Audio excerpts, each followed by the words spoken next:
Bu yol orada dere yolu diye geçiyor ve son zamanlarda Karadeniz'i Akdeniz'e bağlayan bir yol olarak planlandı ve yol genişletme çalışmaları yapılıyor. Bundan 10 yıl önce burası HES'lere ulaşım yolu olarak aslında kullanılıyordu.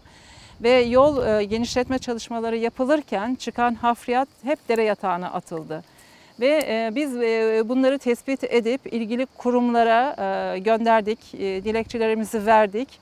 Ama bundan hiçbir sonuç çıkmadı. Hatta Ordu'daki Muhtarlar Derneği'ne gidip orada sunum yaptık biz muhtarlara.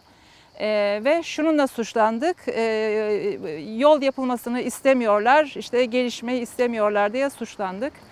Melat Irmağı hiçbir şekilde rahat bırakılmıyor. Gördüğünüz gibi işte taş ocaklarıyla, işte HES'lerle, ne yazık ki böyle hafriyatlarla sürekli dolduruluyor. Hatta başka yerden çıkan hafriyatları dahi buralara döküyorlar. Bize bu konuda şikayetler geliyor ne yazık ki.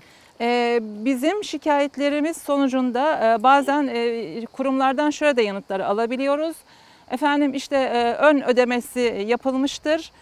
O nedenle işlem tamam, yani yapılacak bir şey yoktur gibi. Yani yasalar da şunu söylüyor. Evet, cezasını öde ve kirlet. Türk Ceza Kanunumuz aslında çevreye karşı olan suçları 2004 tarihi itibariyle düzenledi. Sanayi toplumunun geldiği bu aşamada aslında bu sebeple meydana gelen kirliliği önlemeye çalışan bir ceza kanunumuz var. Aynı zamanda Türkiye'de orman kanunu çok önemli bir kanun. Ormana karşı suçların ciddi bir biçimde yaptırıma bağlandığı, cezalandırıldığı bir kanunumuz mevcut idi maalesef. Ta ki geçen seneye kadar hem Türk Ceza Kanunu 181 ve devam maddelerinde var olan çevreye karşı suçlar, imar kirliliği dahil buna, hem de orman kanununa aykırılık sebebiyle olan suçlar ön ödemeye tabi oldu. Çevre Derneği Başkanı Güler Saran hanımefendi de bahsetti. Hidroelektrik santralinin yapımı sırasında meydana gelen hafriyatların dere yatağına dökülmesi sebebiyle yapılan suç duyurusu sebebiyle açılan kamu davası. Önce kamu davasında verilen karar bizim temizliğimiz üzerine Yargıtay tarafından bozuldu ve bu çok ciddi bir suçtur. İncelenmesi gerekir, soruşturma gerektiği gibi yapılmalıdır.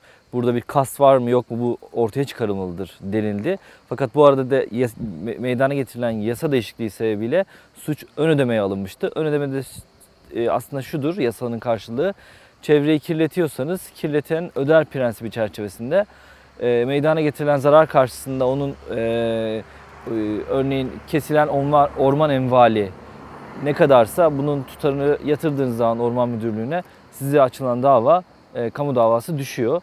Bu hidroelektrik santral projesiyle açılan işletme müdürüne karşı açılan davada ön ödemeye tabi olduğu için parasını verdiler ve dava artık ortadan kalktı. Bunu da aslında temiz ettik ama yasal bir değişiklik var, yani özellikle çevreye karşı, ormana karşı olan suçlarda yasada çok ciddi bir biçimde bu suçları işleyen kişilerin artık cezasızlığına varabilecek derecede neredeyse kanunun gücü tamamen ortadan kaldırılmış durumda.